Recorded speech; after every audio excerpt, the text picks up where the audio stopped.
Hello and a warm welcome to this session of our English class. मी मानसी तुमच्या सर्वांचं स्वागत करते. आज आपण वर्ल्ड हेरिटेज जागतिक वारसा हा जो चॅप्टर वाचत होतो ह्याचाच पुढचा भाग वाचूया की पुढे जे आपण स्टेप्स वाचत होतो काही की कोणत्या साईटला वर्ल्ड हेरिटेज साईटमध्ये कसं इन्क्लूड करतात त्याचे काय स्टेप्स आहेत ते वाचत होतो त्यालाच आपण पुढे वाचूया. तर आपल्या लास्ट सेशन मध्ये आपण वाचलं होतं की कसं एक 5 स्टेप्स असतात ज्याच्यानी कोणती साईट वर्ल्ड हेरिटेज साईट मध्ये इन्क्लूड होईल की नाही होईल ते पाहिलं जातं. पहिला स्टेप जो असतो तो काय असतो, इन्व्हेंटरी बनवायचा म्हणजे एक लिस्ट बनवायचा की टेंटेटिव्ह त्याच्यामध्ये लिस्ट बनवली जाते की कोणते जागा असे आहेत जे की त्याच्यात ठेवले जाऊ शकतात कोणते नाही. टेंटेटिव्ह लिस्टमध्ये जर त्या जागेचं नाव आहे तेव्हाच ते हेरिटेज वर्ल्ड हेरिटेज लिस्टमध्ये त्याचं नाव होऊ शकतं, नाही तर नाही होईल. सेकंड जे आपण पाहिलं होतं ते होतं countries are then able to select sites from their tentative list. Countries जे आहेत जे देश आहेत ते त्या लिस्ट मधनं आपली साईट जी आहे चूज करतात की कोणची इन्क्लूड केली जाय नॉमिनेशन करता नॉमिनेशन फाईल मध्ये. थर्ड स्टेप जो होता तो काय होता की nomination review of the nomination file. तुझी नॉमिनेशन फाईल आहे तिचा रिव्ह्यू केला जात होता 2 ऍडवायझरी बॉडीज. 2 ज्या ऍडवायझरी बॉडीज असतात, ज्या 2 सल्लाच्या बॉडीज असतात त्या consisting of the International Council on Monuments and Sites. त्या 2 बॉडीज कोणत्या आहेत, पहिली आहे International Council on Monuments on and Sites ही आहे आणि दुसरी आहे द वर्ल्ड कन्झर्वेशन युनियन. तर या दोन्ही मिळून जे आहे रिव्ह्यू करतात या साइट्सचा, who then make recommendations to the world heritage committee. आणि मग रिकमेंडेशन जातं वर्ल्ड हेरिटेज कमिटीला की या जागेला ठेवलं जाय की नाही. रिकमेंडेशन म्हणजे सजेशन, आपले आपले सजेशन देतात, हे लोक सल्ला देतात की काय केलं जाय. आता नेक्स्ट आपण वाचू, the world heritage Committee meets once a year. The world heritage Committee वर्षातनं एकदा भेटते टू रिव्ह्यू दीज रिकमेंडेशन्स. आता या ज्या रिकमेंडेशन्स आहेत ज्या दिल्या असतात या 2 बॉडीजनी मिळून त्यांना पाहण्याकरता या रिव्ह्यू द्याकरता वर्षातनं एकदा भेटते and decide which sites will be added to the world heritage list. आणि त्याच्यानंतर ते डिसाइड करतात की कोणची साईट वर्ल्ड हेरिटेज लिस्ट मध्ये जे आहे सामील केली पाहिजे. The final step in becoming a World Heritage Site is determining whether or not a nominated site meets at least one of 10 selection criteria. And finally काय असतं की वर्ल्ड हेरिटेज साईट जे आहे डिटरमाइन करते, हे निर्णय घेते की कोणत्याही साईट जे नॉमिनेटेड साईट आहे जसं की या लोकांनी सजेशन दिलं आहे ती ज्या 10 क्रायटेरिया आहेत त्यात एक तरी मिनिमम एक मध्ये तरी फिट होतं की नाही. जर क्रायटेरियामध्ये फिट होतं तर ते बनून जातं हेरिटेज साईट, नाही तर नाही बनत. If the site meats this criteria, अगर ज्या क्रायटेरिया जे त्यांच्या आहेत, क्रायटेरिया म्हणजे काय असतं, फिक्स्ड बेसिस टू जज, म्हणजे की या गोष्टी आहे हे जर हे पूर्ण करत असेल तर ते वर्ल्ड हेरिटेज साईट बनेल. तर त्या क्रायटेरिया जर ते पूर्ण करत असेल it can then be inscribed on the world heritage list. Inscribed म्हणजे काय, टू प्रिंट, टू राईट और टू एनग्रेव, म्हणजे की वर्ल्ड हेरिटेज लिस्ट मध्ये त्याचं नाव मग जे आहे सामील केलं जाऊ शकतं.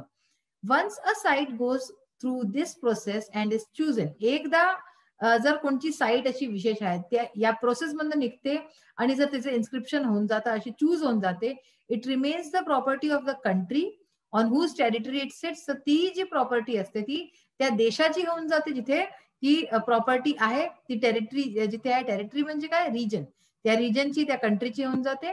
But it also becomes considered with in the international community, आणि ह्याच्याच बरोबर इंटरनॅशनल कम्युनिटीची पण ती साईट होऊन जाते. सपोज कोणती साईट आहे जी महाराष्ट्रात जी आहे पावली गेली अशा प्रकारची, जिला लिस्टमध्ये टाकलं आणि असं असं करून सगळं जे क्रायटेरिया सगळे पूर्ण झाल्या आणि मग त्यांनी त्याला म्हटलं की हा हे वर्ल्ड हेरिटेज साईट मध्ये येऊ शकतं. तर ती प्रॉपर्टी कुठली होईल, महाराष्ट्राची तर आहेच पण ती आता कंट्रीची म्हणजे की भारताची झाली आणि भारताबरोबरच हे जे आहे इंटरनॅशनल कम्युनिटीची पण ही साईट होऊन जाते. Types of world heritage sites. आता वर्ल्ड हेरिटेज साइट्सच्या जे टाइप्स काय प्रकार असतात. As of 2009 there are 890 world heritage sites that are located in 148 countries. Map.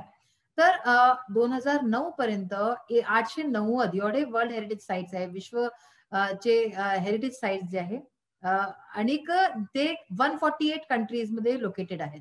मॅपच्या हिशोबे, map म्हणजे काय असतो, नक्षाच्या हिशोबे 148 कंट्रीज मध्ये लोकेटेड असे 890 जागा आहेत. 689 of these sites are cultural. ह्याच्यात ना 890 आउट ऑफ 890 689 जे आहेत त्या कल्चरल म्हणजे सांस्कृतिक साइट्स आहेत and include places like the Sydney Opera House in Australia and the Historic Center of Vienna in Austria. तर या दोन्ही ज्या जागा आहेत ह्या पण सामील होतात त्याच्यामध्ये. आणि 176 are natural and feature such location. आणि ह्याच्यातनं पहा आता 689 तर झाले कल्चरल सांस्कृतिक जागा, आणि 176 झाले नॅचरल म्हणजे प्राकृतिक नैसर्गिक जागा. अँड फीचर सच लोकेशन्स, कशा लोकेशन्स आहेत त्याच्यात, जसे की युएसचं Yellowstone and Grand Canyon National Park. 25 of the World Heritage Sites are considered mixed. आता ह्याच्यातनं 25 वर्ल्ड हेरिटेज साइट्स ज्या आहेत त्या मिक्स आहे, म्हणजे नॅचरल आणि कल्चरल दोघांचं मिश्रण आहे. That is natural and cultural. Peru's Machu Picchu is one of these. तर पेरू इथे जे आहे माचू पिचू, पेरू म्हणजे तुमचा खायचा पेरू नाही बरं का, पेरू एक जागेचं नाव आहे. तर पेरूचा माचू पिचू जे आहे ते अशापैकीच एक आहे. कल्चरल आणि नॅचरल दोघांचं मिश्रण आहे, मिक्सचर आहे हा. Italy has the highest number of world heritage sites with 44. इटलीचे सगळ्यात जास्त वर्ल्ड हेरिटेज साइट्स आहेत आतापर्यंत पूर्ण विश्वात, जे की 44. एकट्या इटलीमध्ये 44 जागा आहेत जे की वर्ल्ड हेरिटेज साइट्स आहेत, जागतिक वारसाचे साइट्स आहेत. आता इंडिया हॅज 36. भारतात किती आहे? 36. 28 कल्चरल, त्याच्यातनं 28 तर कल्चरल आहेत म्हणजे सांस्कृतिक आहेत, 7 नॅचरल नैसर्गिक आहेत प्राकृतिक, आणि 1 मिक्स्ड, आणि 1 जो आहे तो मिक्स्ड प्रकारे दोघांचा. तर अशा प्रकारे 36 जागा आहेत वर्ल्ड हेरिटेज साइट्सच्या. The world heritage committee has divided the world countries into 5 geographic zones. तर वर्ल्ड हेरिटेज कमिटीने काय केलंय, पूर्ण कंट्रीज ज्या ह्या 5 जॉग्राफिक म्हणजे भौगोलिक मध्ये ह्याला वाटलेलं आहे, भौगोलिक झोन्स मध्ये. त्यात कोणते कोणते आहेत? Africa, Arab states, Asia Pacific including Australia and Oceania, Europe and north America, आणि 5वा आहे Latin America and the Caribbean. अशा प्रकारे 5 जे आहे कंट्रीज मध्ये ह्याला वाटलेलं आहे. World heritage sites in danger म्हणजे खतऱ्यामध्ये आहे वर्ल्ड हेरिटेज साइट्स. कशा प्रकारे? Like many natural and historic cultural sites around the world, many world heritage sites are in danger of being destroyed or lost due to war, poaching, natural disasters like earthquakes, uncontrolled urbanization, heavy tourist traffic, and environmental factors like air pollution and acid rain. काय सांगितलं जात आहे की natural and historical cultural sites म्हणजे की प्राकृतिक sites असो किंवा ऐतिहासिक, आपले ऐतिहासिक किंवा सांस्कृतिक साइट्स असो, पूर्ण विश्वामध्ये त्यांच्यावरती खतरा आहे. अशा प्रकारच्या वर्ल्ड हेरिटेज साइट्स वरती कशा कारणाने बिंग डिस्ट्रॉइड, की ते डिस्ट्रॉय होऊ शकतात, ते खतम होऊ शकतात, किंवा लॉस हरवू शकतात. कशाच्या कारणाने? वॉर म्हणजे की युद्ध, किंवा पोचिंग म्हणजे हंटिंग जे शिकार आहे, नॅचरल डिझास्टर्स किंवा कोणते नॅचरल डिझास्टर्स असतात ना, जसे की भूकंप आला आणि काही बाढ आली, आणि अनकंट्रोल्ड अर्बनायझेशन म्हणजे की जे एकदम शहरीकरण होत आहे अगदी अनियंत्रित तरीक्याने. Include more areas in cities, expand city areas म्हणजे की शहरीकरण, शहराला जास्तीत जास्त वाढवायचं, त्याच्या कारणाने हेवी टुरिस्ट ट्रॅफिक, जे बाहेरचे टुरिस्ट येतात आपलं भ्रमण करायला, अँड एन्व्हायरमेंटल फॅक्टर्स, ह्याच्याच बरोबर जे प्राकृतिक जे एन्व्हायरमेंटल पर्यावरणीय कारक आहे ते सुद्धा, लाईक एअर पोल्युशन किंवा एसिड रेन, हे सगळे कारक जे आहेत ह्याच्यामध्ये ऍड ऑन करतात. World heritage sites that are in danger are inscribed on a separate list of world heritage sites in danger. तर अशा प्रकारचे जे जागा आहे ज्यांच्यावरती की खतरा बहुत जास्त आहे, त्यांना असं लिखित मध्ये लिहिलं गेलं की हे जागा डेंजर मध्ये आहे, खतऱ्यामध्ये आहे. Which allows the world heritage committee to allocate resources, जे की काय करतं, वर्ल्ड हेरिटेज कमिटीला अलाउ करतं की एलोकेट म्हणजे assign resources from the world heritage fund to that site, ताकी जास्तीत जास्त पैसे देऊ शकेल आणि त्यांना नीट प्रकारे जे आहे परत से पुनर्स्थापित केलं जाऊ शकेल. In addition different plans are put in to place to protect and or restore the site. आणि ह्याच्याच बरोबर काय केलं जातं की वेगवेगळे प्लॅन्स बनवले जातात ताकी त्या जागेला सुरक्षित ठेवलं जाईल किंवा त्यांना परत से नवनिर्मित केलं जाईल. If however site loses the characteristics, पण तरी पण सुद्धा कोणती जागा अशी आहे जी आपली जी कॅरेक्टरिस्टिक आहे, विशेषतः जर खोवून देते, which allowed for it to be originally included on the world heritage list, ज्याच्या कारणाने ती जागा वर्ल्ड हेरिटेज लिस्ट वरती आली होती. The world heritage committee can choose to delete the site from the list. तर वर्ल्ड हेरिटेज कमिटी वरती जवळ हा अधिकार आहे की ते त्या जागेचं नाव डिलीट करून दे आपल्या लिस्ट मधनं. The world To learn more about World Heritage Sites, visit the World Heritage Center's website at whc.unesco.org. तर जर तुम्हाला अनेक जास्त या अशा साईट्सच्या बाबतीत अनेक काही माहिती घ्यायची तर तुम्ही या वेबसाईटवरती जे आहे क्लिक करून आणि माहिती अनेक जास्त घेऊ शकताय. तर आज आपला हा चॅप्टर जे आहे रीडिंग संपलेली आहे. अजून बहुत काही पार्ट आहे जो आपला बाकी आहे, जो आपण पाहूया पुढे. So we will continue with our English workshop. Question number 6. Read the following duties towards preservation of any historical site and make sentences about each of our duties. इथे काही खालती ड्युटीज लिहिलेल्या आहेत ज्या की आपले आहे असे कर्तव्य आहेत जे की आपल्याला केले पाहिजे. तर ह्यांच्यावरती आपल्याला काय करायचंय, सेंटेन्स द्यायचे, सेंटेन्स लिहायचे की ड्युटीज ज्याच्याने की प्रिझर्वेशन होऊ शकेल अशा प्रकारच्या साईटचं. मेंटेन डिसिप्लिन अँड ऑर्डर, म्हणजे की डिसिप्लिन आणि ऑर्डरला मेंटेन ठेवायचं, बनवून ठेवायचं. All visitors must maintain discipline order in the place. कुठेही तुम्ही जाताय तर विजिटर्स जे आहे त्यांना डिसिप्लिन आणि ऑर्डरला मेंटेन ठेवलं पाहिजे. मेंटेन क्लीनलीनेस, स्वच्छता ठेवायची. They should maintain cleanliness in the area, एरियामध्ये त्या जागेवरती स्वच्छता ठेवायची, हे नाही की इकडे तिकडे काही पण गंदगी फेकून दिली. Use dustbins and garbage bags, जो डस्टबिन्स असतात आणि जे अशा प्रकारचे कुड्या टाकायची चीज असतात त्याच्यात टाकायचं. They must use dustbins and garbage bags for throwing leftover. Leftover म्हणजे काही उरलं सुरलेलं किंवा काही पण आपण बॉटल्स वगैरे असतात पाण्याच्या किंवा खायचे, काही पॅकेट्स असतात बिस्किट चिप्सचे, तर ते इकडे तिकडे न टाकता डस्टबिन मध्येच टाकायचे. ऑब्झर्व सायलेन्स, तिथे सायलेन्स असली पाहिजे, शोर शराबा नाही केला पाहिजे. Visitors must observe complete silence at that site. तर ज्या साईटला तुम्ही फिरायला जाताय तिथे पूर्णतया शांती असली पाहिजे. Maintain environmental safety. Environmental safety म्हणजे की पर्यावरणीय जो आहे सुरक्षा त्याला पण मेंटेन केली पाहिजे. They should maintain environmental safety for their own safety. तर कारण की ते राहील तेव्हाच आपली सेफ्टी राहील, तर म्हणून त्याला ठेवलं पाहिजे. सपोज तुम्ही कोणत्या जागेवरती जाताय जिथे जीवजंतू आहेत तर तिथे एन्व्हायरमेंटल सेफ्टी सुद्धा ठेवणं आवश्यक आहे. Protect our countries history heritage. आपल्या देशाची जो इतिहास आहे आणि जो हेरिटेज आहे त्याला प्रोटेक्ट करायची, सुरक्षा करायची. It is our duty to protect our country's historical heritage.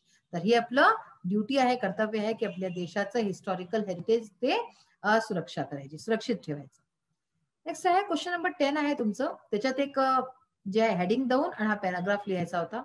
Preserving world heritage sites for future generations. त्याच्यामध्ये काय काही पॉइंट्स दिले होते, त्या पॉइंट्सला जोडून आपल्याला एक पॅराग्राफ लिहायचा होता. तर इथे मी डायरेक्टली आन्सर लिहिलाय, ते तुम्ही बघू शकता. क्वेश्चन काय आहे ते तुम्ही बुकमधनं बघाले. तर आपण हेडिंग दिली आहे preserving world heritage sites for future generations, म्हणजे की वर्ल्ड हेरिटेज साइट्सला, जागतिक वारसाचे जितके साइट्स आहेत त्यांना प्रिझर्व करायचं पुढच्या ज्या येणाऱ्या पिढ्या आहेत त्यांच्याकरता. Let us be sensible and practical to preserve our world heritage sites for future generations. तर आपण एवढे सेन्सिबल बना आणि प्रॅक्टिकल बना की आपण आपली जे वर्ल्ड हेरिटेज साइट्स आहेत त्यांना पुढच्या पिढींकरता आपण व्यवस्थित ठेवायचं, खराब न होऊ द्यायचं. It depends on well organised and well managed plan. तर हे कशावरती डिपेंड करतं, हे निर्भर असतं एक वेल ऑर्गनाइज्ड आणि वेल मॅनेज्ड प्लॅनवरती. जर आपली ढंगशी प्लॅनिंग असेल तर हे सगळं होऊ शकतं. The plan should be skilfully monitored and implemented to the details.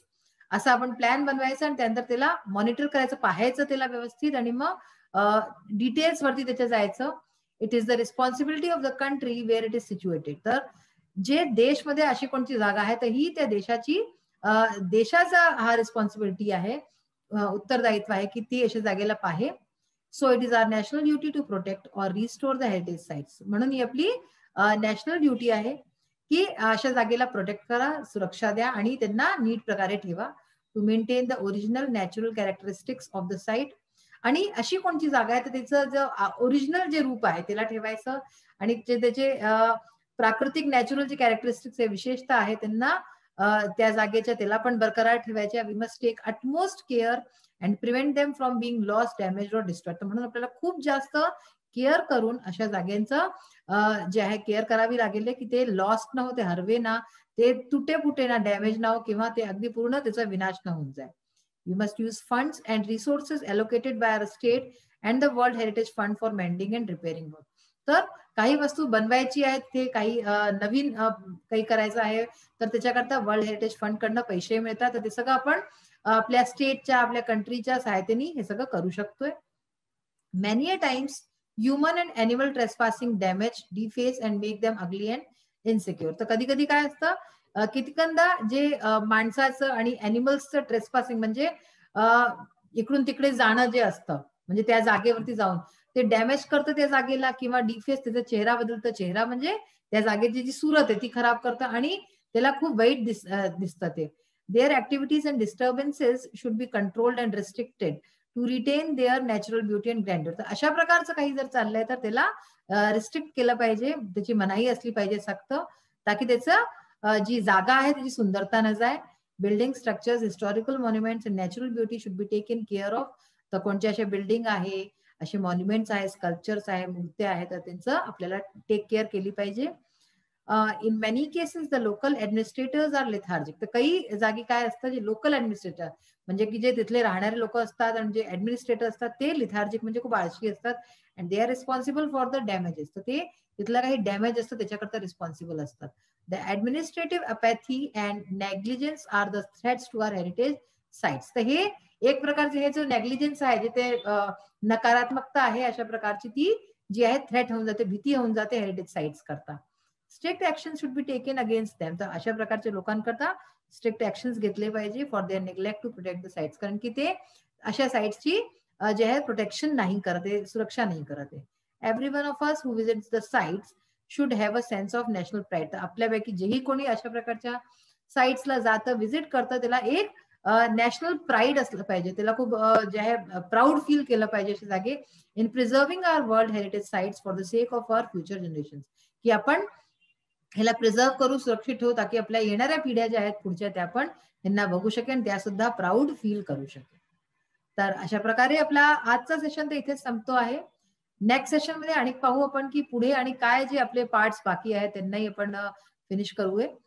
तर we will meet in the next session. Till then bye, have a nice day. Thank you.